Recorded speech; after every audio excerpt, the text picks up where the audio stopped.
Iniciar un poco. Es verdad, no sé si habéis visto ese mensaje, me indican que tengo que decir que la reunión va a ser grabada y por si alguien tiene inconvenientes, pues que no conecte su cámara, etc. La reunión va a constar de varias partes. En una primera parte vamos a hablar un poco de por qué hacemos esta reunión, que es un poco la presentación de lo que nosotros pensamos que es un documento que puede ser muy útil, que es un protocolo clínico en cáncer de próstata que se ha ido desarrollando a lo largo de tiempo, de varios años, yo diría. En una segunda parte vamos a tener una pequeña conversación entre Jesús Fernández, el director de la unidad de urología de Luca, y yo mismo sobre lo que pensamos, la importancia que puede tener disponer de este tipo de documentos.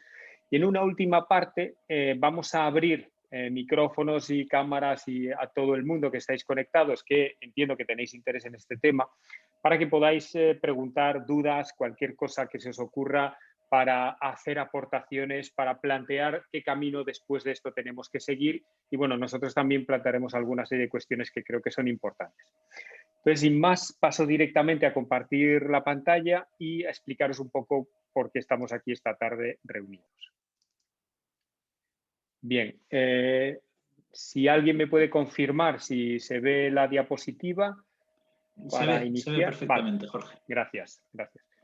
Bueno, como os he dicho, en esta tarde vamos a hablar un poco de conclusiones después de todo ese proyecto de abordaje multidisciplinar de cáncer de próstata que ya se inició en el 2019 y a qué nos ha llevado esto, ¿no? Nos ha llevado a crear un documento que es el protocolo de cáncer de próstata, que es lo que nosotros proponemos, que veis a la derecha de la pantalla y que iremos desglosando un poquito durante esta charla. Es un protocolo eminentemente clínico y práctico, es decir, está basado en la evidencia, obviamente, está basado también en lo que nosotros hacemos en la práctica clínica y lo que intenta es ayudar un poco a dirigir de una manera más rápida y sobre todo yo creo que común, pues al paciente con cáncer de próstata que llega a nuestra consulta. Yo siempre cuento así como anécdota que esto es lo que yo empecé a escribir cuando iniciamos la consulta específica de cáncer de próstata en el UCA, pues para ayudarme en la toma de decisiones porque sabéis que hay que manejar muchas variables, etc. Bien, creo que lo he hecho mal. Un segundo. Voy a volver a compartir pantalla porque me parece que la he compartido mal. No. Algo pasa que no me deja pasar las diapositivas y hace un momento me dejaba. A ver si a través de... No, vaya, estos son los problemas de hacerlo así. El modo presentación era lo que había funcionado antes. Sí, y es el que estoy abriendo, modo presentación, a ver ahora, y no me deja. Pues tenemos un problema. Sí que no sabía. Ahora, no sé qué ha pasado, pero ahora. Bueno, bien. Como os comentaba, todo esto empieza en el 2019, las jornadas a las que muchos habéis asistido. Intentaron desde el inicio pues ver qué teníamos que hacer con el paciente que iba dirigido hacia un diagnóstico probable de cáncer de próstata. Las primeras sesiones fueron presentaciones sobre qué significaba tener al paciente como eje, qué significaba tener una unidad transversal. Directamente pasamos ya a el screening, hablamos de screening, hablamos de cuándo biopsiar, hablamos de cómo leer la biopsia, de qué estudios de imagen utilizar. En una segunda jornada, en enero del 2020, que fue presencial, también ya entramos en tratamiento. Si os acordáis, hablamos de vigilancia activa, hablamos de terapia focal, de cirugía, de radioterapia, hablamos de recidivia bioquímica, un tema controvertido, y hablamos en esa misma jornada de cáncer más avanzado, cáncer hormonosensible metastásico, CPRC, etc. Ya una jornada telemática en diciembre del 20 trató de, pues estamos inmersos en la pandemia, de cáncer de próstata y COVID. Hablamos de algo muy básico, que es el papel de la farmacia hospitalaria en el manejo de estos pacientes. Hablamos de la relevancia, nos enseñaron a leer los ensayos clínicos y en una última jornada, pues algo tan importante como el enfoque multidisciplinar que tiene esta patología y en ese momento pues nos parece importante hablar de salud cardiovascular, de salud mental, de salud ósea y, por supuesto, de abordaje desde el punto de vista de la geriatría del paciente anciano con cáncer de próstata. Todo esto nos llevó después, posteriormente y durante incluso a una serie de reuniones entre varios urólogos que tenemos más interés en el cáncer de próstata. Esas reuniones llevaron a un consenso con oncología radioterápica, con oncología médica, de LUCA en concreto, y todo siempre desde un prisma de la multidisciplinaridad a crear este documento que veis aquí, que ocupa unas 100 páginas aproximadamente, 100 y algo, y que evoluciona desde el manejo inicial del PSA hasta los cuidados paliativos del paciente con cáncer de próstata. ¿Qué pretendemos con esto? Pues intentar aprovechar bien los recursos que tenemos con eficacia, ¿de acuerdo? No la eficacia de la fotografía a la derecha, pero sí buscar la eficacia y sobre todo buscar lo que nosotros creemos que es lo que debemos hacer en clínica, que es seguir un poco todos la misma guía y ofrecer lo mismo a todos los pacientes. Bien, voy a repasar un poquito por encima para que entendáis mejor qué significa este protocolo y este documento a través de varias diapositivas, donde en la parte izquierda de la diapositiva reflejo lo que se ve en el protocolo, son extractos de este protocolo, esquemas, como veréis, tablas que nos van guiando en algoritmos diagnósticos, etcétera, hacia lo que debemos de hacer o lo que nosotros pensamos que debemos de hacer, siempre, insisto, basados en la evidencia con el paciente. Y en la parte derecha unas notas que a mí me parecen más relevantes o que deberíamos de resaltar de cada una de estas imágenes.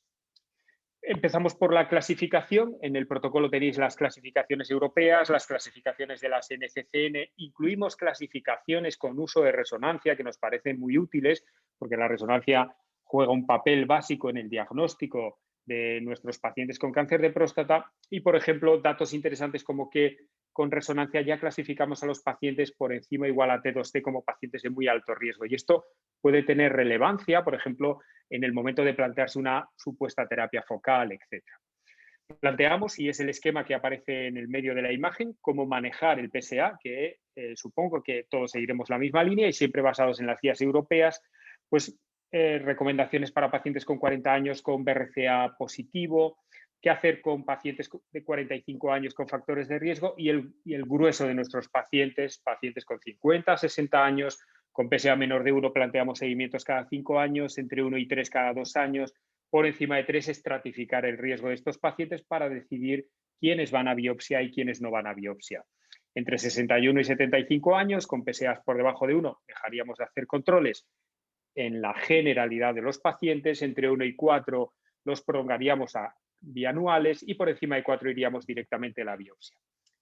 La estratificación del riesgo es algo en lo que nos detenemos mucho en este protocolo guía porque nos parece muy importante seleccionar qué pacientes deben ir a resonancia, qué pacientes deben ir a biopsia, y esto lo hacemos recomendando la utilización de armamentario que tenemos actualmente en todos los hospitales y armamentario que quizá no tengamos, pero que sí podemos intentar conseguir, ¿no?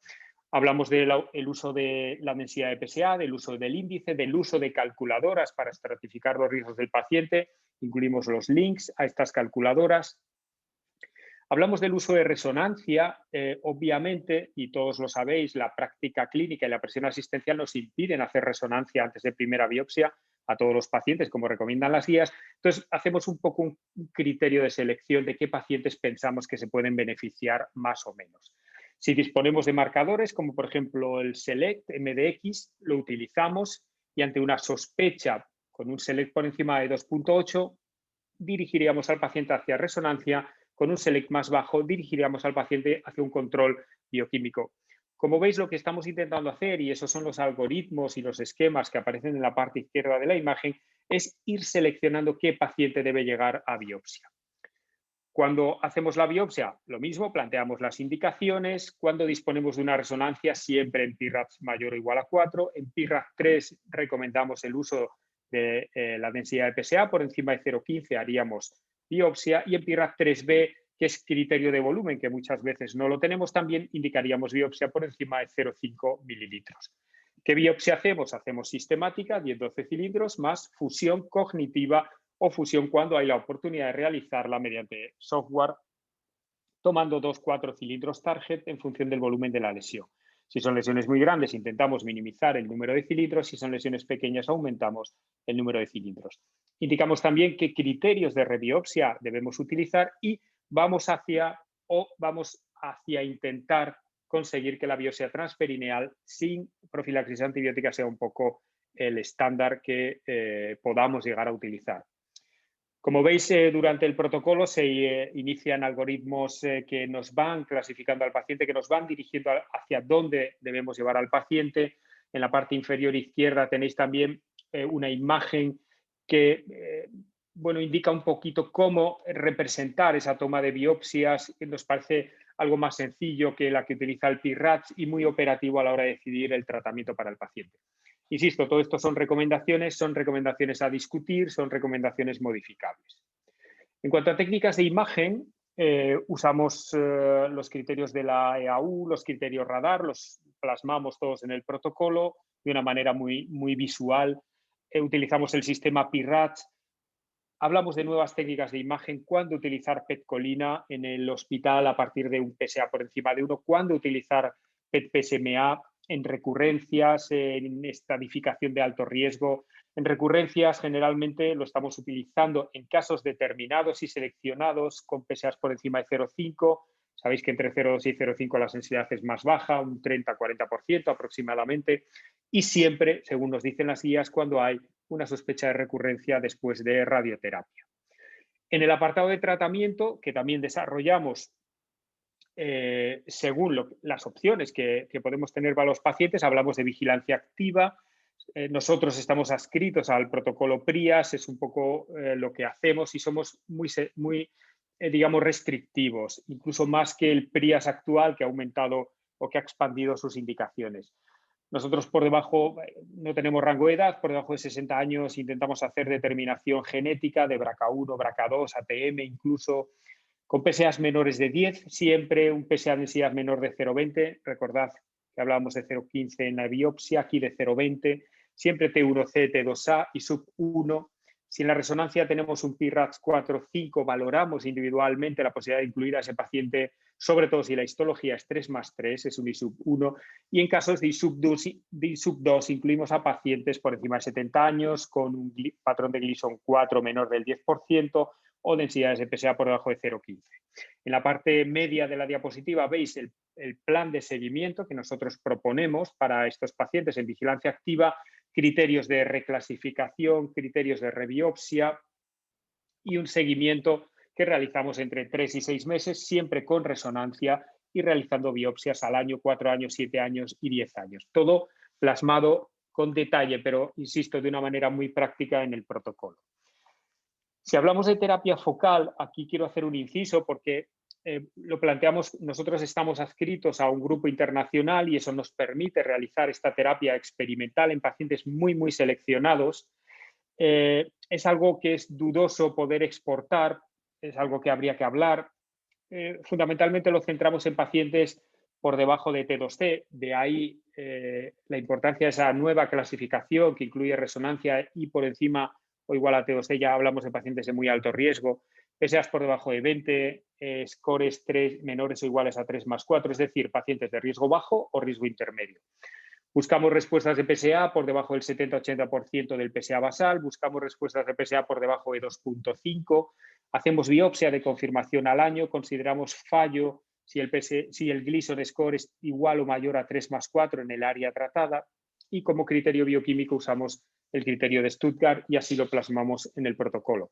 En la izquierda también veis el esquema de seguimiento que nosotros proponemos y como veis todo detallado y de una manera intentamos que sea lo más clara posible. Si entramos en el tratamiento quirúrgico, en prostatectomía radical, damos las indicaciones basadas en la evidencia, en el bajo riesgo, en el riesgo intermedio y en el alto riesgo es lo que he resaltado un poquito los criterios que nosotros utilizamos y son los que queremos compartir con vosotros, ¿no?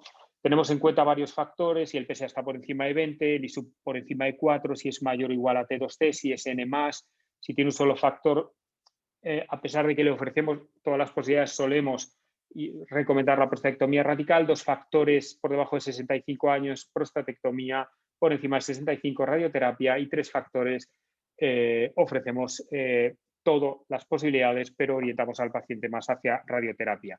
Aquí incluimos también guiños a los resultados de ensayos y, por ejemplo, podemos hablar de prostatectomía radical siempre de una manera experimental en pacientes metastásicos de bajo volumen.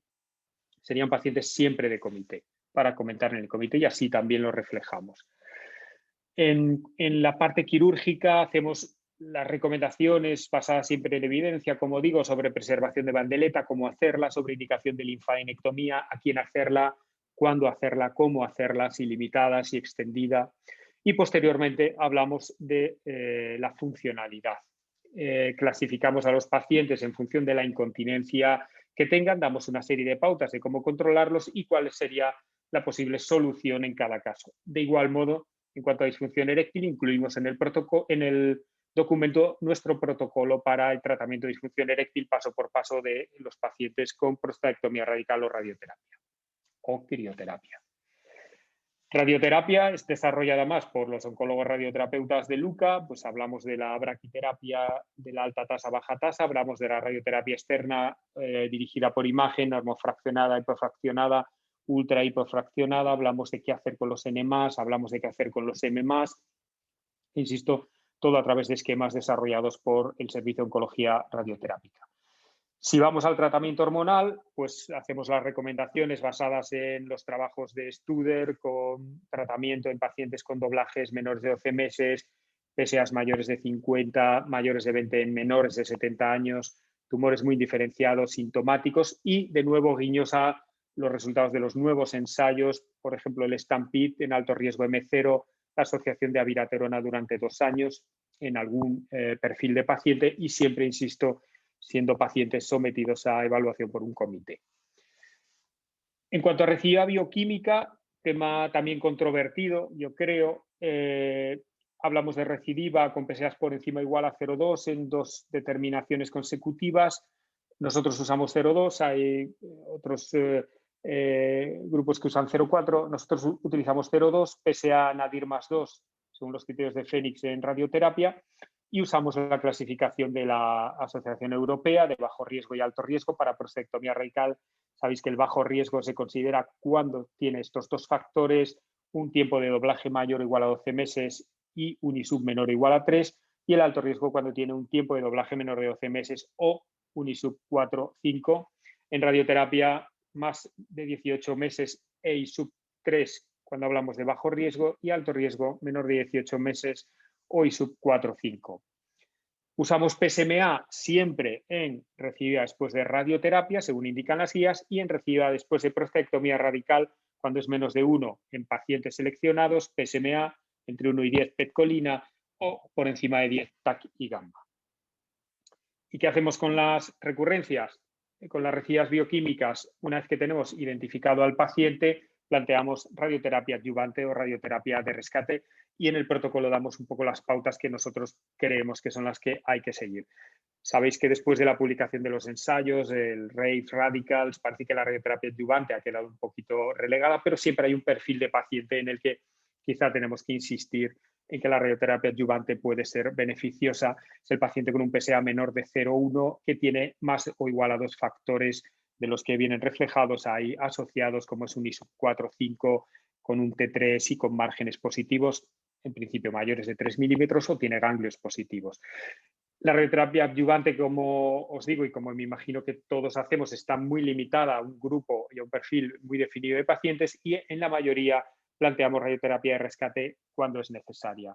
A partir de una recidiva bioquímica con un PSA mayor o igual a 0,2 después de prostatectomía radical y con algún factor de estos asociado, mayor o igual a T3B y submayor o igual a 4, márgenes positivos, o en persistencia de PSA, donde también indicaríamos radioterapia de rescate. Hablamos siempre de radioterapia precoz, PSA siempre intentamos que sea por debajo de 0,5, sobre todo si son T3B, T4 o tienen ganglios asociados. ¿Cuándo asociamos terapia hormonal? Otro tema controvertido, yo creo, pero que nosotros intentamos clarificar en el protocolo basándonos en la evidencia, Incluimos, como veis en la parte izquierda de la pantalla, pues tablas que intentamos que sean muy claras sobre cuándo se puede pensar en asociar o no bloqueo hormonal a estos pacientes, que también es una decisión, por supuesto, que toma el servicio de oncología radioterápica. Y el esquema que nosotros utilizamos un poco de base es el que os pongo a la derecha y el que reflejamos también en el protocolo, donde los pacientes de bajo riesgo con PSAs menores de 0,6 con un ISUB menor de 4 no nos planteamos tratamiento hormonal. En el intermedio, con PSAs menores o iguales a 0,6 más un ISUB 4, hacemos terapia o recomendamos el uso de terapia hormonal durante 6 meses.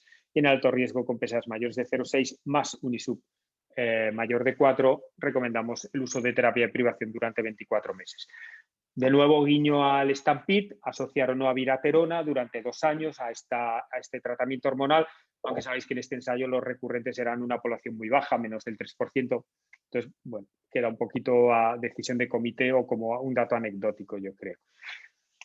Indicamos un poco también qué hacemos con los ganglios. Sabéis que, y me imagino que todos iremos en la misma línea, 1 o 2 ganglios microscópicos sin afectación extranodal con un PSA menor de 0,1, en principio no haríamos nada.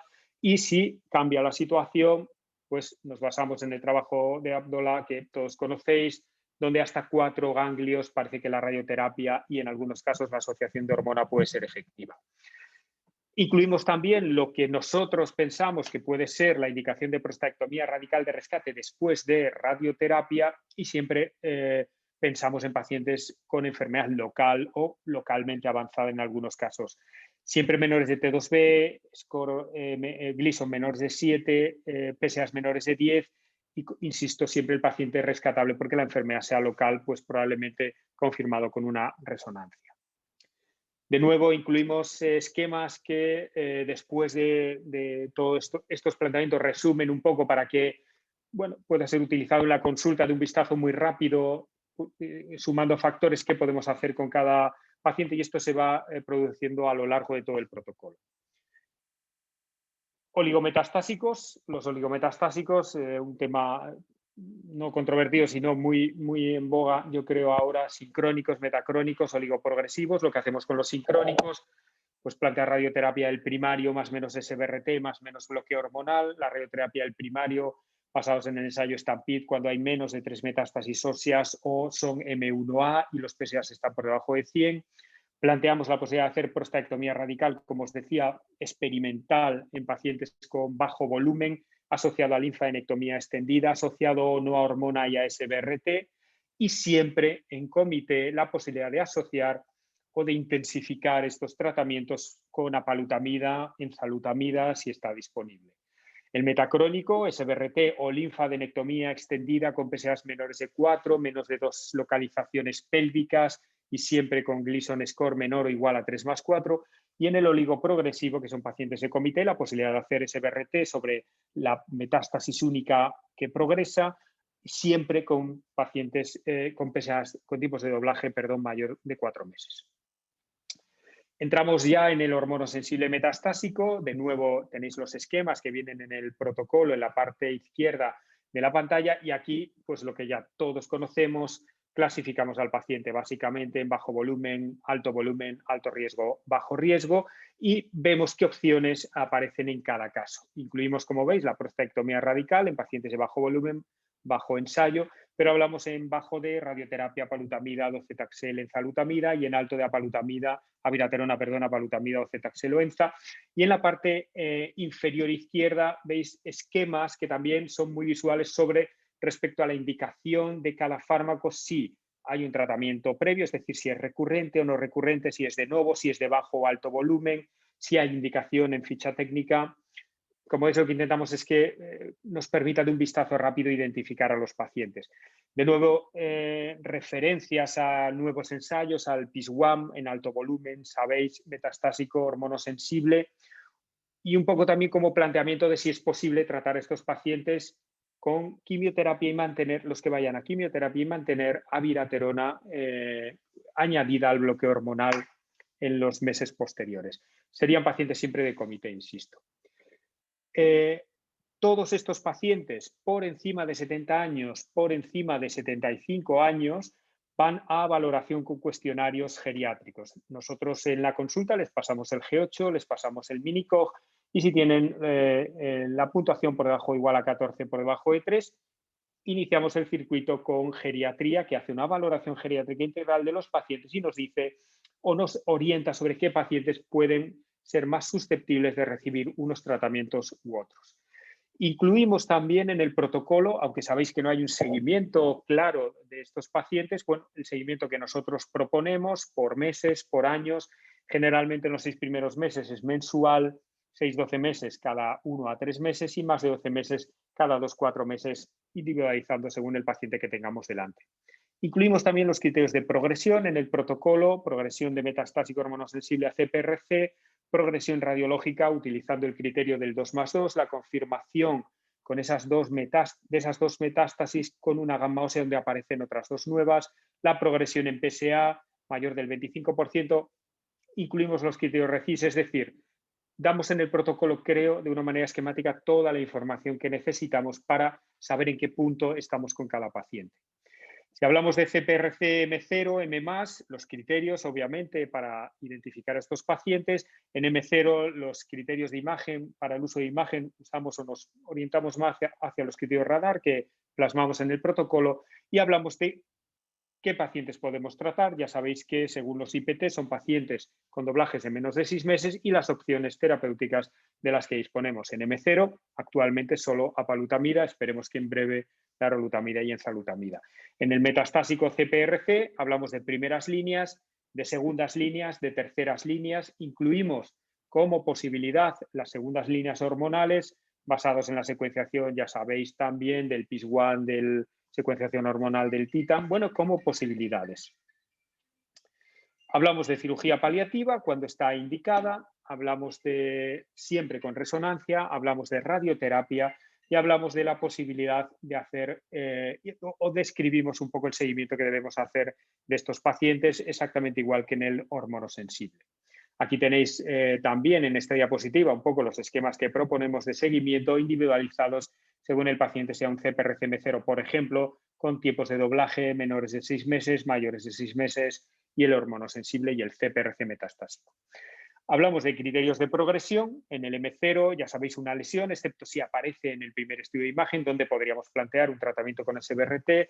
Hablamos de cuando identificamos una progresión bioquímica mayor o igual a 25% respecto al PSA basal, con un PSA por encima de 2 en 2 determinaciones separadas 3 semanas. En el M+, el criterio radiológico 2+2 que hemos comentado, el PSA el mismo, o la escala de dolor EVA visual que utilizamos cuando el paciente cambia en 4 puntos, al menos, o empeora en 4 puntos su situación basal respecto al dolor o no responde a analgesia con opioides durante más de 3 semanas. Incluimos en el protocolo, y ya estoy terminando, las hojas de recomendaciones para la utilización de cada fármaco, de cada molécula de la que estamos hablando y de cómo afrontar los supuestos o posibles eventos adversos que puedan aparecer. Por ejemplo, esta es la de apalutamida. Incluimos la valoración de las posibles lesiones dérmicas, cómo tratarlas, etc.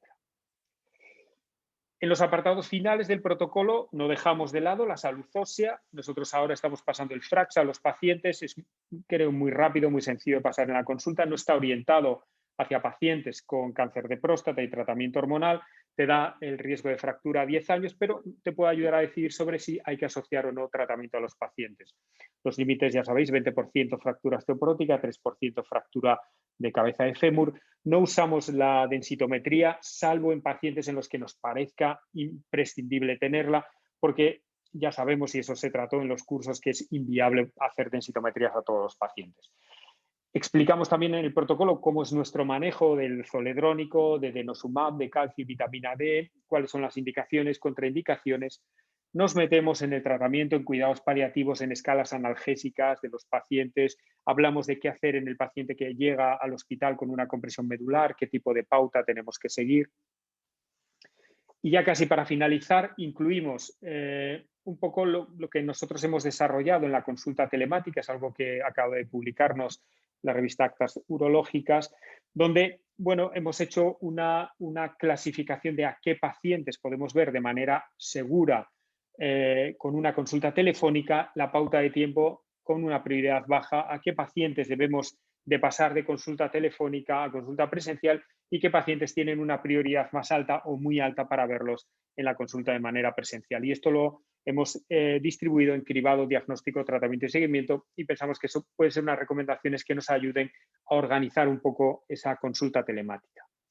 Incluimos también cuándo dar el alta a los pacientes de la consulta específica de cáncer de próstata, cuándo dar el alta a la consulta de urología general, a la consulta del médico de atención primaria o incluso cuándo dar el alta definitiva al paciente, y lo dividimos según el momento de la enfermedad en la que se encuentre el paciente.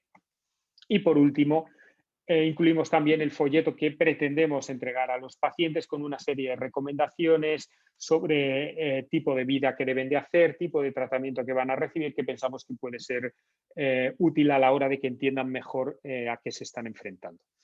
Y todo esto lo hacemos un poco con este objetivo, ¿no? Que el paciente esté en el centro, que nosotros estemos girando alrededor y que cada uno en su momento se ocupe de la esfera que el paciente precise. Obviamente ya no es disciplinar la atención, puede ser multidisciplinar, pero la idea es que sea, o para mí, que sea transdisciplinar.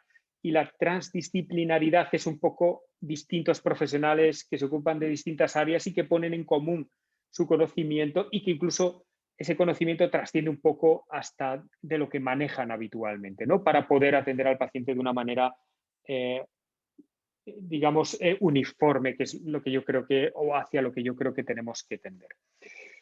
Bien, esto era un poco la presentación sobre lo que es el protocolo. Como os digo, es un documento extenso, es un documento que pensamos que puede ser extrapolable, ahora hablaremos un poquito de esto, y que ha iniciado una vía de la que os quiero informar, que es una vía a través de la consejería para evaluar si es un documento que puede desarrollarse de manera equitativa en todos los hospitales del ámbito del SESPA, del ámbito asturiano.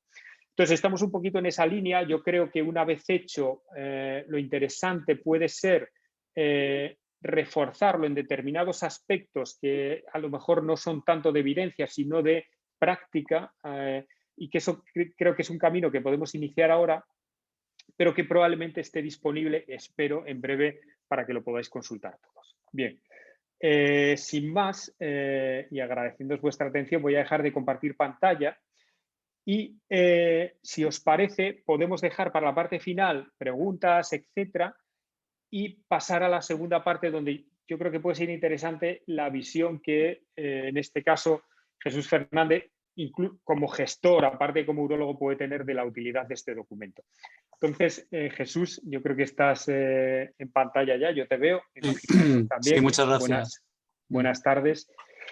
Jesús, entonces, yo creo que te voy a dirigir, y tú hablas de lo que te parezca más interesante, te voy a dirigir una serie de preguntas que me parece que puede ser interesante tratar, y tú después haces los comentarios, valoraciones que creas oportunas.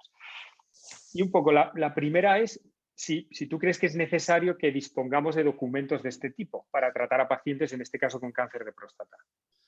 Bueno, Jorge, buenas tardes a todos. En primer lugar, felicitarte por el trabajo que has realizado junto con múltiples colaboradores, tanto del servicio de urología como de otros servicios, y con los especialistas que día a día pues, colaboran en el tratamiento y en el diagnóstico del cáncer de próstata, ¿no? Y además agradecer el soporte ofrecido por Astellas para llevarlo a cabo, ¿no? Desde el principio. Es importante, ya sabéis que para mí los protocolos son fundamentales, siempre lo han sido en mi quehacer diario, ¿no? en la profesión. Y es imprescindible por varias razones. Primero lo has dicho tú, para el paciente, para evitar la variabilidad del tratamiento de pacientes que muchas veces son complejos, sobre todo en las fases más avanzadas del cáncer de próstata, en las que los tratamientos y las indicaciones han sufrido un considerable cambio en estos años y que están actualizándose cada poco tiempo. Y por lo tanto, eso que has dicho de que debe ser dinámico es evidente, debe cambiar, debe mejorar continuamente. Es decir, para el paciente, centrado en el paciente.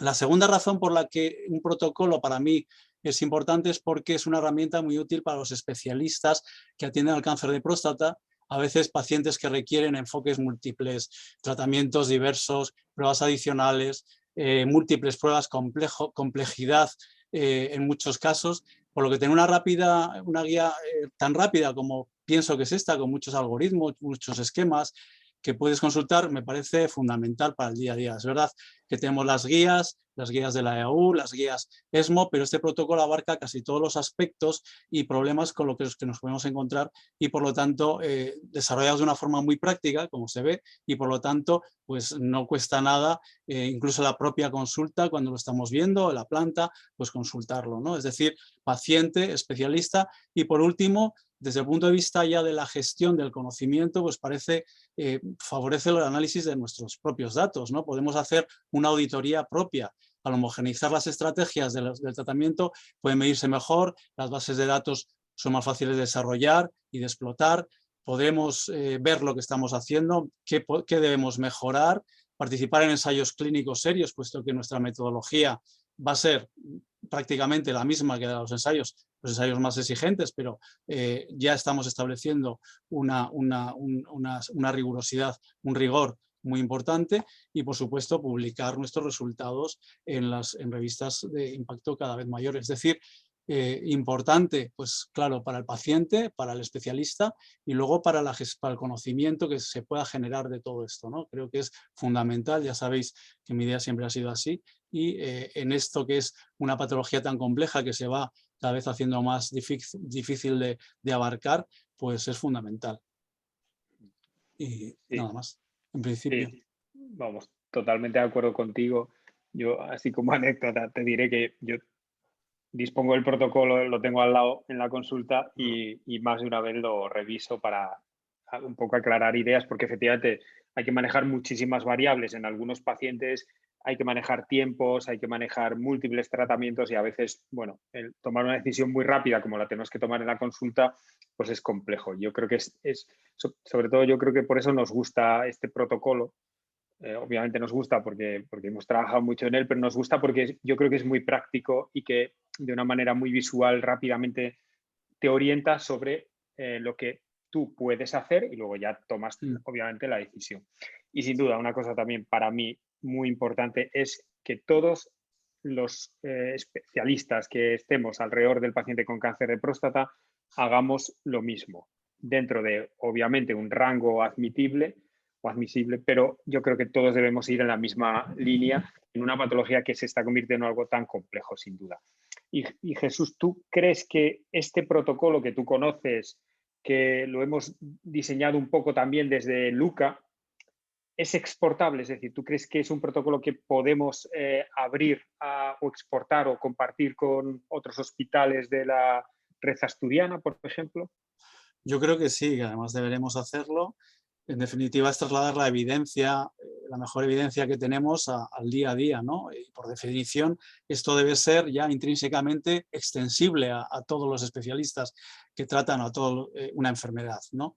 De hecho, lo que has comentado de lo que estamos intentando, de extenderlo a través de la Consejería de Sanidad, pues es un primer paso que creo que va en este sentido, ¿no? Puede haber efectivamente peculiaridades que diferencian el manejo de unos pacientes con cáncer de próstata en diferentes centros, como la disponibilidad de las biopsias de fusión, de marcadores, determinaciones genéticas, etcétera, etcétera. Pero yo creo que el poderlo exportar, el que varios centros, varios servicios de urología se incorporen, puede dar más fuerza a las peticiones que se puedan hacer, puesto que se ven avaladas por un protocolo muy práctico, de mucha evidencia y por lo tanto que deben ser tratados todos los enfermos de los diferentes centros, lo que has comentado tú, en nuestra región de una forma uniforme y que en cada centro se debe disponer de los instrumentos que sean necesarios para para llevar a cabo el mejor tratamiento posible y si es necesario, pues trasladar las biopsias de fusión a determinados centros o a la mayoría de los centros, pues será quizá una pelea que tengamos que hacer. La vía transperineal, como has comentado, parece que se está imponiendo cada vez más, es decir, tendremos que intentar con el protocolo, es una buena herramienta para que podamos, tratamientos en fases más avanzadas, para que podamos todos en cada centro tener los máximos recursos posibles para que sea un manejo uniforme de los pacientes, ¿no? Que uno sea de una manera y en otro completamente diferente, y tener lo mínimo que las guías y que nuestro protocolo que está basado pues requiere, ¿no? Para el diagnóstico y el tratamiento. Sí, es extensible y debería serlo. Bien, sí, yo creo que es un poco puede ser un poco el inicio de nosotros nos hemos dedicado a estructurar un poco lo que pensamos, insisto, siempre basados en evidencia, etcétera, y en conocimientos de otros, lo que nosotros pensamos que puede ser útil en el paciente con cáncer de próstata, y ahora bueno, pues si nosotros hemos llegado hasta aquí, a lo mejor en otros lugares hay que empezar a trabajar desde aquí hacia adelante, ¿no? E ir un poco en esa línea, intentar conseguir marcadores, intentar conseguir acceso a biopsias de fusión, etcétera. Bueno, trabajar en la línea que parece que es la más adecuada y que probablemente lleve tiempo, pero bueno, esto puede ser un poco el inicio de todo eso. Yo también creo que es exportable, con matices, pero absolutamente exportable. Y luego, yo creo que ya has contestado la pregunta, porque iba un poco dirigida hacia, hay muchos protocolos, muchos libros que al final pues tienen una utilidad relativa, ¿no? Te quería preguntar, pero yo creo que ya lo has contestado, si tú le ves una utilidad práctica, ¿no? Es decir, a un documento de este tipo. Sí, yo creo que es eminentemente práctico. Lo que he comentado antes, además, en las varias reuniones que tuvimos a la hora de hacer el protocolo, pues siempre se desarrollaron algoritmos, esquemas que facilitaban la comprensión, ¿no? Es mucho más fácil de leer que una guía clínica cualquiera, que las de la EAU, que la ESMO cualquiera. Tiene muchos esquemas y además tiene un índice muy bien categorizado para poder ir en un momento determinado a lo que necesites en un momento determinado. Es decir, que es muy práctico, que este es un beneficio de este protocolo, y que además está actualizado y que se puede actualizar fácilmente, puesto que los apartados están diferenciados, que cuenta desde el tratamiento localizado hasta el tratamiento sistémico, incluso cuenta con el abordaje geriátrico, que cada vez está teniendo mayor importancia, y todo esto desde un punto de vista clínico, categorizando muy bien qué pacientes, qué tratamientos, qué pruebas. Es decir, que sí, como lo he comentado antes, me parece que es muy práctico y que por lo tanto tiene, vamos, una aplicación muy importante para nosotros y ayuda, una gran ayuda. Ayuda, sí. Sí, bueno, sí. Pues básicamente es un poco, efectivamente, el objetivo de esto es presentar esto, ver que es un trabajo que puede ayudar o puede hacer ganar terreno en el manejo del paciente con cáncer de próstata a todos los urólogos en Asturias, y un poco que sea, como decimos desde el principio, muy práctico. O sea, es un protocolo de práctica clínica basado en la evidencia, ¿no? No es un protocolo, sí es un protocolo científico, obviamente, pero es para estar en la consulta, es para estar en la calle con él y trabajar con este protocolo todos los días. Y una cosa que nosotros fuimos haciendo y que se debe de hacer y que es la idea, es que sea dinámico, es decir, que vaya incorporando las nuevas evidencias, que vaya incorporando lo que se hable en los comités, que vaya incorporando la práctica clínica de los hospitales, incluso aunque no esté en las guías, pero que sea aceptada por todos y con el matiz de que pasa por un comité, etcétera, etcétera. Entonces, sobre todo eso, yo creo que si todos podemos trabajar en él, es un protocolo que nos mantendrá actualizados de manera constante y muy práctica. Bueno, yo creo que el mensaje que queríamos dar y la presentación que queríamos hacer de este protocolo está hecha, y ahora viene la parte, digamos, que para mí es la más importante de todas, que es el feedback, ¿no? Ver cómo se recibe esta información por parte del resto de especialistas que tratan el cáncer de próstata en forma de dudas, de preguntas, de aportaciones de yo necesito trabajar en esto, necesito un grupo de trabajo. Entonces, yo ahora mismo abriría los micrófonos a todo el mundo, o no sé si cada uno abre el suyo si quiere preguntar algo. Y ¿hay algo en el chat? Vale, nada, pero son cosas más. Saludos. Bueno, creo que están... Pero ya pueden activar los micrófonos y vale. cámaras. Quien quiera entrar puede participar. Pues gracias. Guillermo nos dice que cualquiera que queráis comentar algo sobre esto, tenéis a vuestra disposición la plataforma.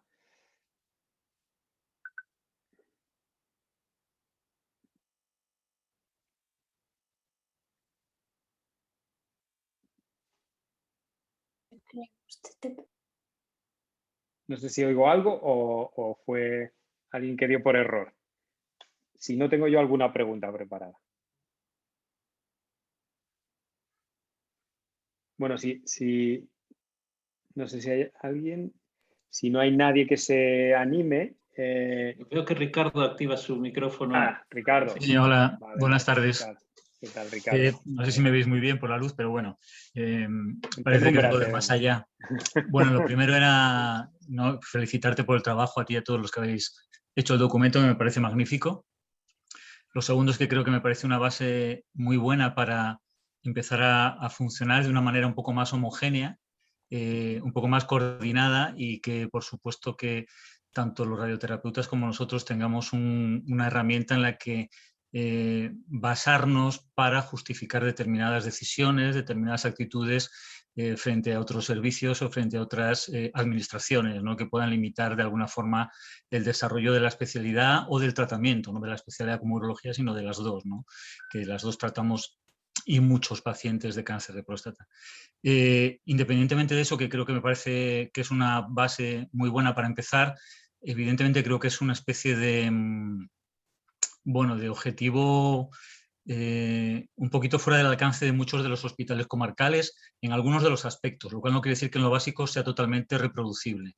Con lo cual, pues bueno, damos por sentado que hay cosas que no se van a poder llevar a cabo en hospitales como el mío, como el San Agustín, pues porque, para empezar, nosotros un programa de vigilancia activa ahora mismo es meter al paciente en una situación de riesgo tremenda, porque los retrasos en las citas suponen que ese paciente se puede perder.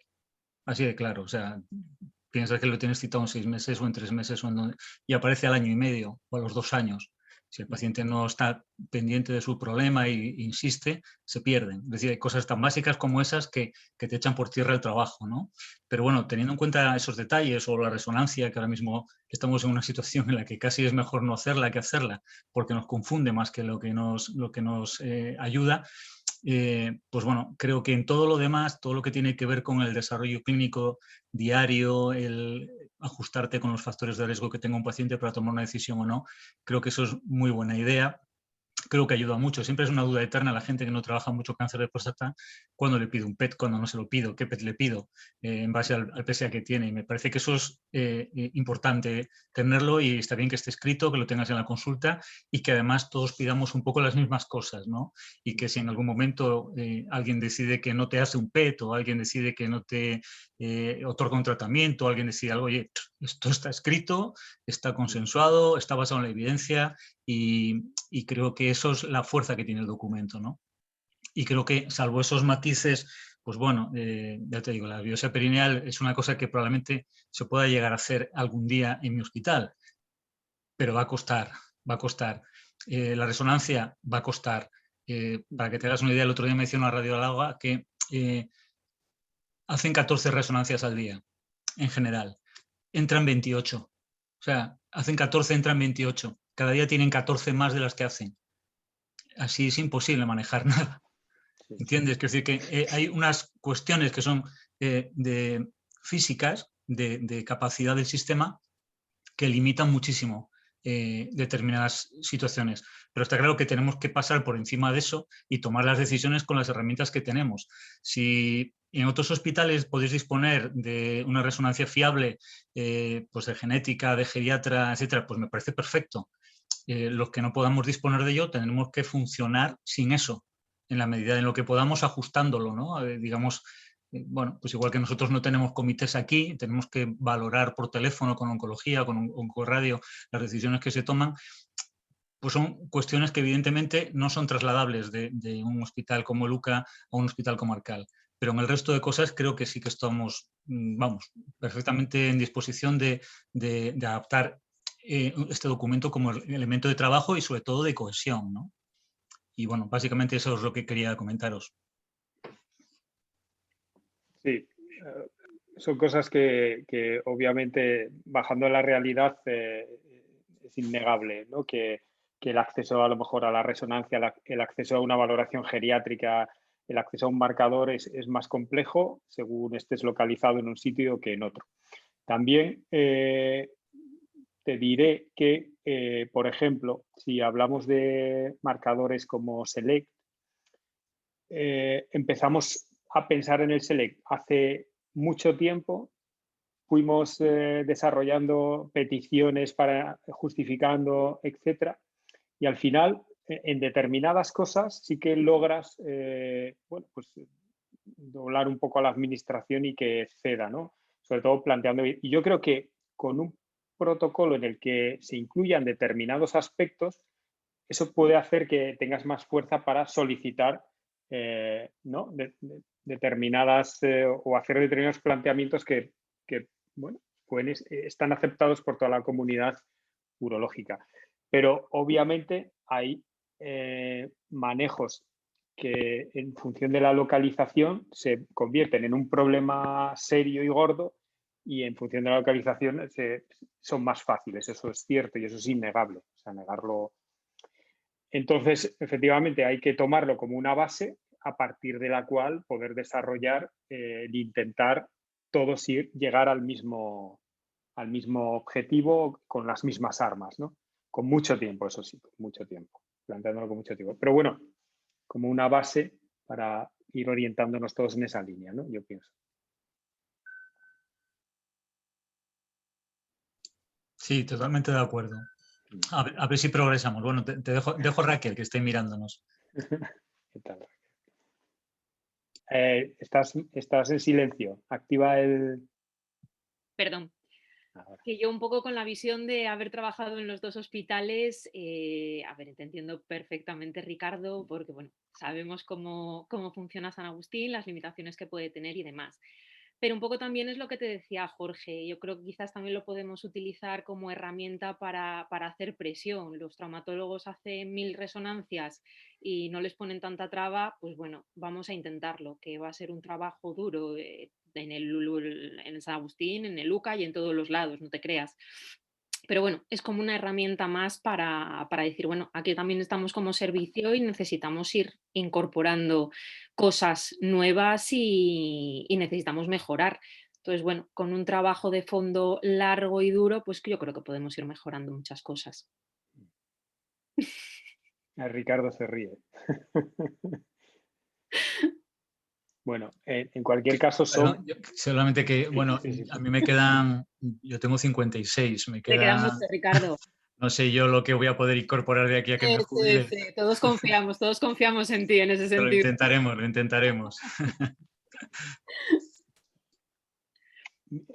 No sé si hay alguien más que quiera comentar algo, porque yo sí que tengo preguntas, si no, para todos. Y si nadie se anima, yo las voy a ir haciendo y que conteste quien quiera. Planteamiento, si todos vamos a hacer un poco lo mismo, todos podemos sacar información de eso, y ya lo adelantaba Jesús, ¿no? La posibilidad de que se puedan compartir datos. Es decir, no sé si hablar de grupos de trabajo o hablar de bases que tú puedas ir rellenando. No sé si esto podría ser interesante y podría ser factible. Ya sé que tenemos una presión asistencial brutal, pero es verdad que disponemos de mucha información que no estamos analizando. Entonces, yo hablo solo del cáncer de próstata nada más. La posibilidad de poder compartir datos. No sé si esto lo veis factible o no. Y si no queréis responder a esto y queréis intervenir con otra cosa, por supuesto también.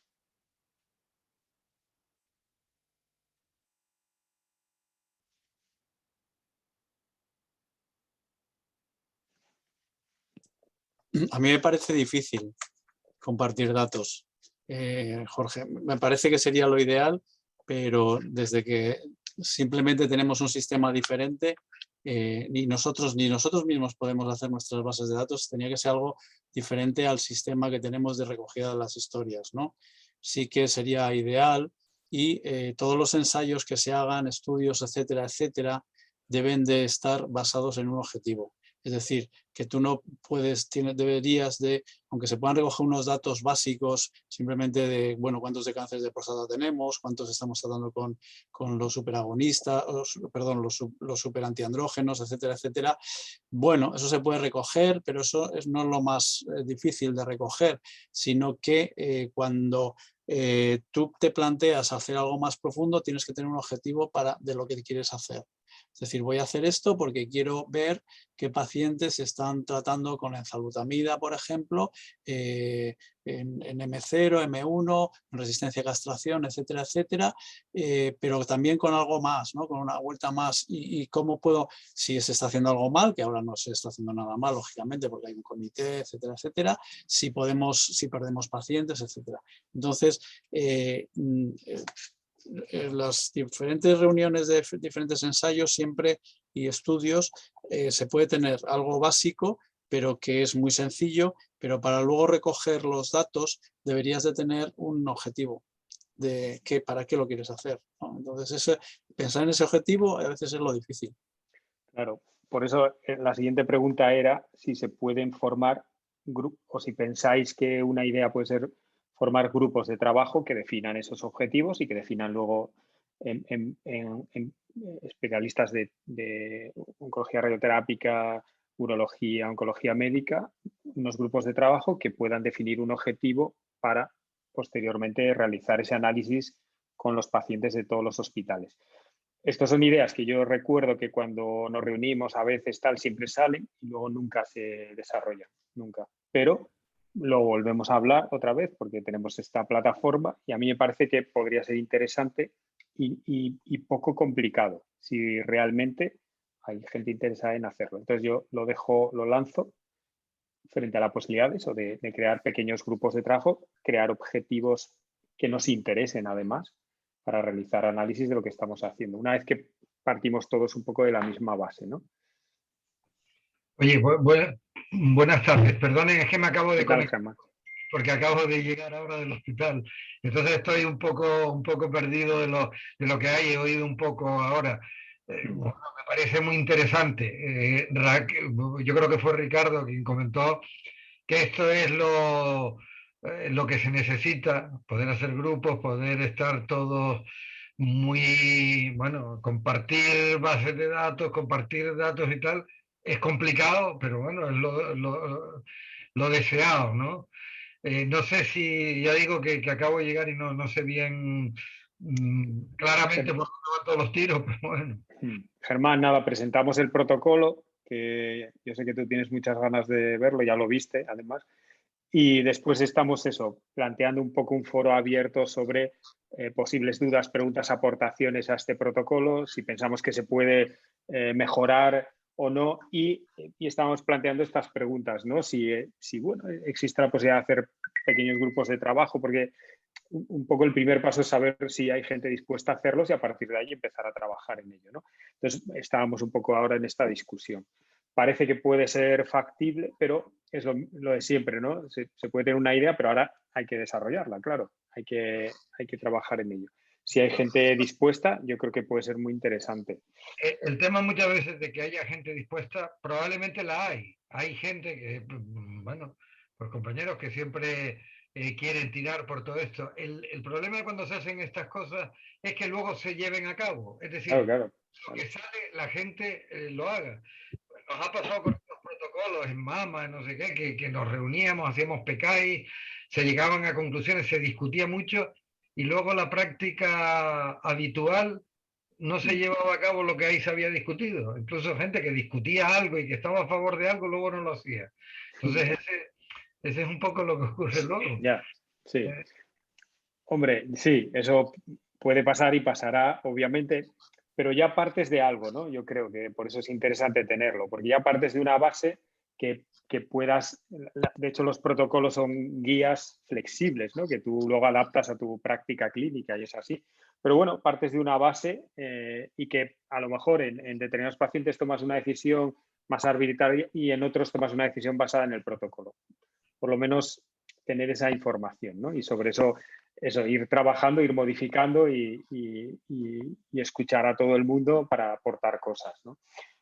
Y otra cuestión que yo tenía, que es algo que yo sé que Ricardo además ya planteó alguna vez, que es la posibilidad de esos, que también es complejo y difícil, porque ya es difícil reunirse en un hospital, la posibilidad de hacer no esas consultas telefónicas a oncología, por ejemplo, sino tener un foro común, que no sé si es telemático o presencial, sobre pacientes más complejos o que quizá nosotros que tenemos oncología radioterápica al lado, en la puerta al lado, oncología médica en la siguiente, es mucho más fácil y para quizá hospitales, pues no sé si es vuestro caso, Ricardo, es más complejo acceder pues a la opinión de un oncólogo médico en una reunión semanal, etcétera. Entonces, otra idea que se puede lanzar es si es factible, si es legal, si se pueden hacer determinadas reuniones telemáticas o presenciales de pacientes más complejos que necesiten,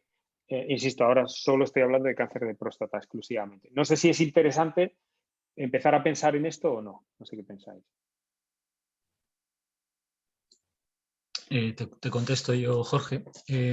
Interesante puede ser. Ahora mismo nosotros, por ejemplo, yo creo que acceso con oncología radioterápica no tenemos ningún problema. Es decir, puedes coger el teléfono y siempre hay alguien al otro lado y siempre te contestan y en general siempre, digamos que atienden los requerimientos cuando lo antes posible. Es decir, que no hay ningún problema. Con oncología médica, pues tampoco tenemos ningún problema. Es decir, es bastante habitual que determinadas, bueno, valoraciones de si se puede derivar un paciente o para evitarle el viaje, no tener que enviarle hasta Oviedo, pues bueno, a veces tiras de teléfono, de WhatsApp y en 5 minutos, 10 minutos cuentas el caso por teléfono y ya tienes una idea. Oye, te dicen, pues mándamelo o no va a ser candidato por lo que me estás contando. Con lo cual, pues bueno, de alguna forma no es que sea absolutamente imprescindible. Sería más bien necesario en aquellos casos en los que tengas que salirte fuera de protocolos y tengas que, pues eso, pues darle 2 años de abiraterona a un caso que está fuera, que todavía no está del todo indicado en ficha técnica, ¿no? Para ese tipo de cosas probablemente sí, pero fuera de eso, ahora mismo, aunque no tenemos en la puerta de al lado, francamente con el teléfono, el WhatsApp, en un momento tienes la información y si no es de hoy es de un día para otro, es decir que hombre. Claro, yo hablo de ese paciente, Ricardo, de ese paciente que a lo mejor por no poder discutirlo, no sé, pierde una línea de tratamiento porque es complejo, porque hay que aportar todo el mundo, porque unos tienen una visión, otra. No, hablo de ese paciente. No sé si ese paciente seleccionado que no entra en ninguna guía ni en ningún protocolo, de ese tipo de pacientes sí puede haber, pues eso, como una especie de foro donde todos, como decía, puedan aportar su conocimiento, su experiencia y decidir lo mejor para el paciente. Y lo que te digo, no porque ese paciente nosotros lo llevamos al comité los jueves y sobre ese paciente a lo mejor estamos 15 minutos discutiendo, que probablemente genere más información, no lo sé, lo digo genere más información que decir, te lo mando para que lo veas, ¿estás de acuerdo o no estás de acuerdo? No sé. No, sin duda, estoy de acuerdo contigo. Estoy de acuerdo contigo. Para ese tipo de paciente, digo. Sí. Bien, en ese caso sí, otra cosa es eso. Una cosa es lo de que sea, si la plataforma y la privacidad del paciente se puede tratar dentro de este tipo de plataformas y por otro lado, claro, esas cosas tienen que tener algún tipo de facilidad práctica a la hora de hacerlo. Es decir, tú tienes que saber que determinados días o determinadas, pues, o algún canal por el cual, oye, tengo un paciente que querría comentar y querría presentar y, bueno, pues que esa posibilidad estuviera. Eso choca un poquito también con la práctica clínica habitual de 8 de la mañana, sesiones, pum, empezar a trabajar inmediatamente, quirófanos largos, pero bueno, es una cosa que deberíamos tener la posibilidad de hacer y debería ser posible intentarla. Si no la tienes, no la vas a usar nunca. Si la tienes y empiezas a usarla y ves que los pacientes se ven beneficiados de ello, pues probablemente sigas usándola, ¿no? pero digamos que es una, pues eso, dentro de los ideales de cómo deberían ser las cosas, esa desde luego sería una más. Y para los hospitales comarcales, sin duda, los pacientes que son atendidos en los hospitales comarcales, se les abriría un poquito más la puerta a determinadas opciones que a veces pues, se quedan ahí, ¿no? Se quedan, bueno, vamos a quedarnos con lo que tenemos y ya está, ¿no? Y eso, bueno, puede ser interesante. Ahora, tiene que haber, lo mismo que digo que tiene que ser interesante, también te digo que tiene que ser tremendamente fácil y práctico el poder acceder a eso. Es decir, que yo tengo un paciente y tenga un canal que a lo mejor no tenga ni que hablar con nadie, simplemente solicitar, presentar un paciente en la próxima sesión que tal, que me sea citado y que tenga una reunión por Zoom o por Teams o como sea y que pueda presentaros el caso, o, en fin. Yo creo que eso ya se hace en alguna comisión donde la gente que no puede estar participa por Zoom. Lo que no sé, claro, habría que ver la viabilidad legal de eso es. Pero hay una comisión neurooncológica los jueves y ¿por qué tú no puedes presentar un paciente ahí si no tienes esa posibilidad en tu hospital? Bueno, cosas que quedan ahí que pueden ayudar, ¿no? Yo creo. Y ver si son factibles. No sé si alguien más quiere comentar algo. Al respecto, sabéis, bueno, Germán también estaba en aquella época en Jove, que no había oncólogos médicos.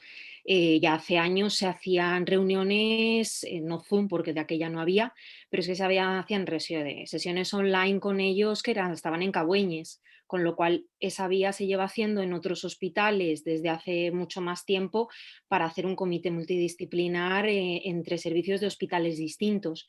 Con lo cual, bueno, yo eso es la verdad que sí que lo veo factible. No que sea una sesión todos los jueves, sino que cuando haya un caso en concreto de un hospital periférico, sí que se pueda habilitar un canal, en este caso el Zoom nos lo va a facilitar mucho, para que pues el médico correspondiente esté presente vía telemática en la sesión, pueda presentar el caso y pueda entrar en la discusión del paciente. Yo creo que eso ya lo hemos hablado alguna vez y a ver si se hace en un hospital como Jove, con Cabueñes, yo creo que también se podría ampliar a otros grupos. A mí me parece un tema a desarrollar al menos interesante, sí.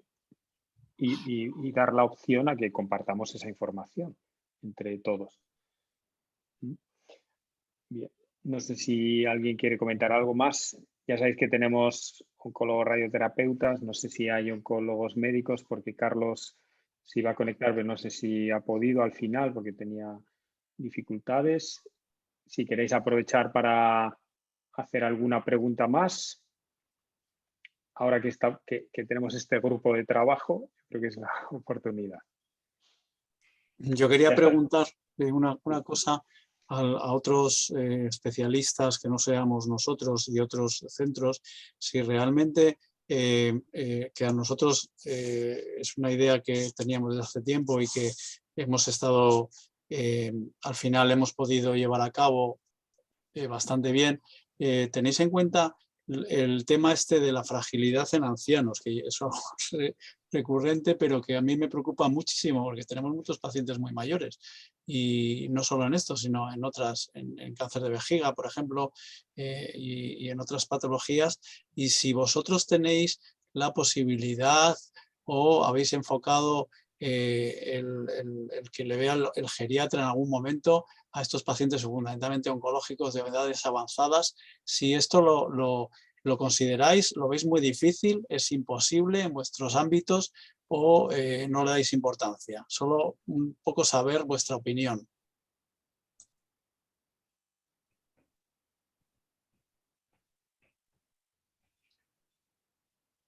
Hombre, radioterapia no se manda, no tenemos como tienen ustedes oncología médica la valoración, bueno, en el caso con geriatras no lo tenemos.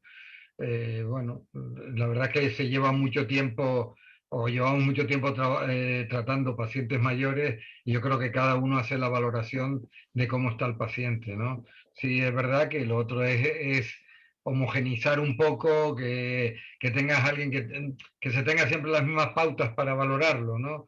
Yo creo que lo hacemos por la experiencia que hay de siempre, de tratar pacientes mayores. Pero bueno, es buena idea lo que tienen ustedes, ¿eh? Ya lo conocía porque ya nos lo habían presentado, lo habían comentado y me parece que es algo interesante.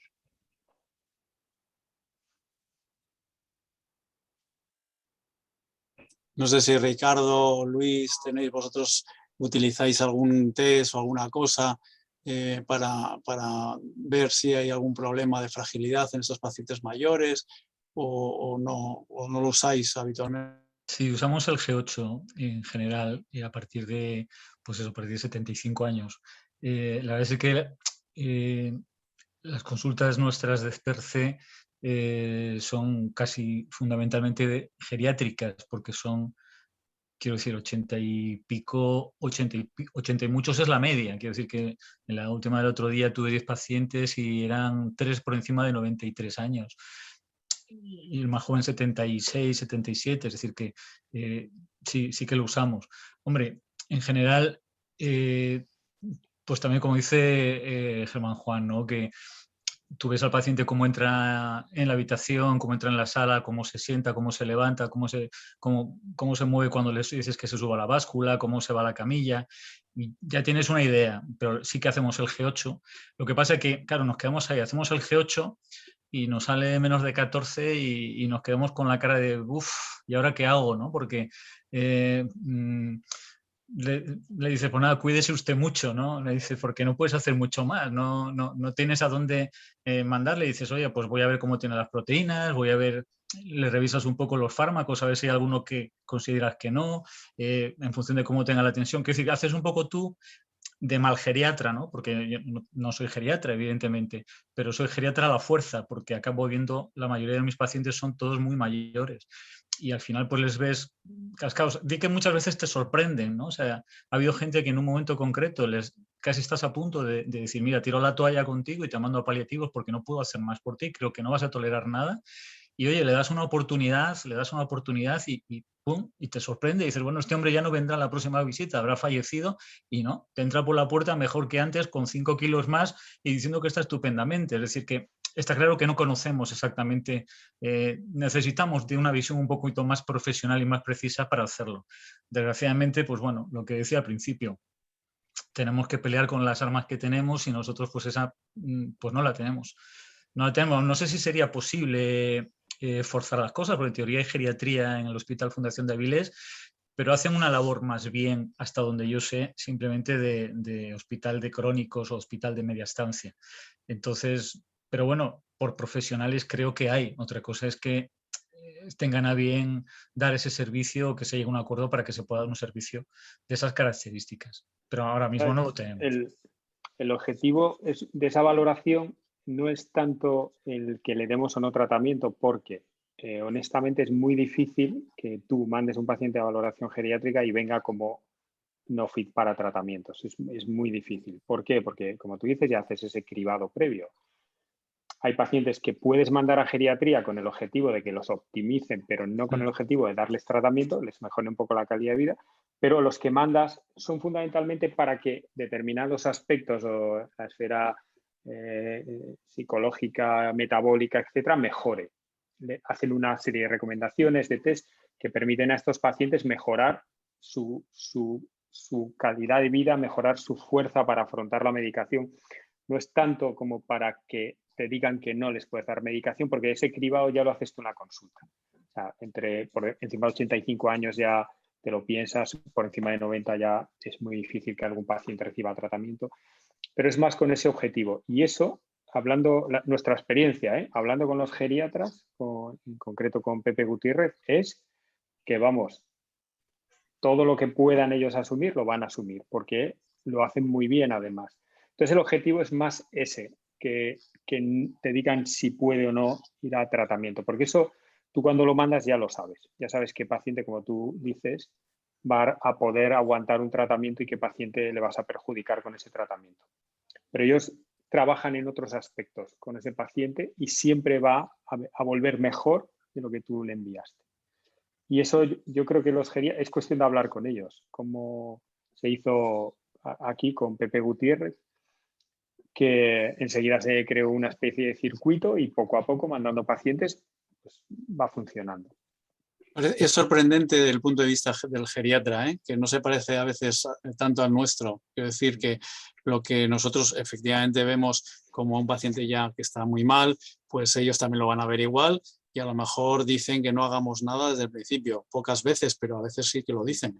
Y otras veces le mejoran mucho, pero a mí siempre me ha sorprendido su punto de vista y no está mal tener algún contacto con ellos, bueno, pues simplemente por saber, ¿no? Cómo tratan, porque ellos también les llegarán pacientes de este tipo alguna vez, aunque sean pacientes casi paliativos, ¿no? Bueno, a mí siempre me ha parecido interesante, es una especialidad que probablemente va a crecer muchísimo por la edad que tenemos. Tú tienes octogenarios en la consulta y nosotros la planta también, tenemos una media, pues, 80 y tantos años, y piensas que a lo mejor estás haciendo un exceso en muchas ocasiones. Y otras veces que no sabes muy bien si la tienes que hacer o no. Bueno, es un poco saber su opinión, a veces no aporta nada, pero para nosotros, y yo creo que en general para nuestra especialidad, va a ser cada vez más. Y no digo solo el cáncer de próstata, que tenemos el cáncer de vejiga que ahora también está entrando en este aspecto, que yo creo que en el futuro vamos a tener que tomar decisiones, porque ¿quién no tiene una persona de 90 años con un tumor de 5 centímetros y qué hacemos con él? Como esta mañana mismo hemos visto desde geriatría, nos lo han enviado, ¿no? Demenciado, en fin. Entonces, bueno, pues hemos tomado la decisión conjunta de no hacer nada. Y creo que ese punto de vista del geriatra cada vez va a tener más importancia para nosotros y trabajar con ellos, vamos. No solo en esto, sino en otras cosas. Sin duda que sí. Pero bueno, a ver si es posible, no sé, pero todo esto, claro, tiene que salir de un esfuerzo personal, fuera de horario, fuera de la administración, fuera de la institución, que es presentarte un día en un sitio y decir, hola, soy fulano y quería hablar con vosotros de esto, ¿no? Es un poquito lamentable que la asistencia la tengas que conseguir y mejorar a base de este tipo de cosas, ¿no? Pero bueno, yo creo que se puede intentar, por lo menos intentarlo se puede. Sí, me dice Luis Rodríguez Villamil, perdonad, que no ha podido conectarse, que pide disculpas, pero que nos está viendo y dice que diga que le parece una gran idea lo de compartir datos diseñando los objetivos que se quieran llevar a cabo, ¿no? Y en que en cada hospital hay 1 o 2 personas dedicadas a esta patología y que cree que sería posible conectarse sin necesitar grandes reuniones, sino entre los expertos, por así decirlo, de la patología, sin hacer reuniones específicas ni nada, sino entre los que se dedican a ello, bueno, pues conectarse. Esto me dice Luis, que desafortunadamente no tiene posibilidad de hablarnos, sí de vernos, y me ha dicho que, bueno, me dice que lo transmita. Bien, bien, perfecto. Es un poco ver de qué podemos partir para empezar a trabajar. Ricardo, te vas con deberes tú de esta. Ya veo, ya. Si no tenía pocos ya, ¿eh? Sí, tienes que hacer grupos de trabajo y uno más. Contactar con los geriatras. Ya. Bueno, no sé si alguien más quiere hacer alguna pregunta, dudas. Están todos los residentes conectados, ninguno tiene ninguna duda. Ninguno tiene dudas. Yo sé que sí, pero no queréis preguntar. Bueno, yo creo que si nadie más quiere comentar nada, que el objetivo que nosotros nos habíamos planteado, yo creo que lo hemos conseguido. Presentaros a todos este protocolo, creo que tiene buena acogida en general. Creo que hay que seguir trabajando en él porque hay muchos aspectos que limar. Creo que puede también hacer ver cosas quizá en otros hospitales que seguramente se pueden hacer y que probablemente sean rentables a la hora de iniciarlas y sobre todo eso, plantear que el trabajo sea, o lo que nosotros pensamos, que la línea sea común de todos y luego cada uno pone su toque personal o cada uno decide si es más flexible con unas cosas o con otras, pero partir un poco de la misma base, porque yo siempre he entendido que los pacientes, en este caso asturianos, son todos exactamente iguales, vivan donde vivan. Entonces me parece bueno que todos hagamos algo consensuado e intentar que todos puedan acceder a los mismos recursos en la medida de lo posible. Eso por una parte. Y por otra, yo, sin más, agradecer a todos los que habéis estado toda la tarde aquí. Nos hemos alargado un poquito más. Agradecer de nuevo el soporte de ISPA, de la FIMBA, del UCA, del SESPA, la consejería con la que espero que podamos empezar a trabajar, de Astelas, sin ninguna duda, que insisto, si no fuera por la presión a veces de Emilio para que saquemos esto adelante, seguramente se hubiera parado, o sea que gracias por eso. Y sin más, si nadie quiere comentar alguna otra cosa, yo creo que cerramos aquí la reunión. Y de nuevo nos saluda Samuel desde Paraguay. Estupendo. Gracias por estar, Samuel. Igual que Luis Olay también nos felicita. Estupendo. Pues nada, luego los circuitos para comunicarse, pues ya sabéis cuáles son, ¿no? WhatsApp, teléfono, lo que sea. Y yo prometo empezar a pensar en eso de los grupos de trabajo y las reuniones y ver qué cosas podemos hacer. Muy bien, pues buenas tardes a todos y gracias por estar en esta reunión. Gracias, un saludo. Buenas tardes.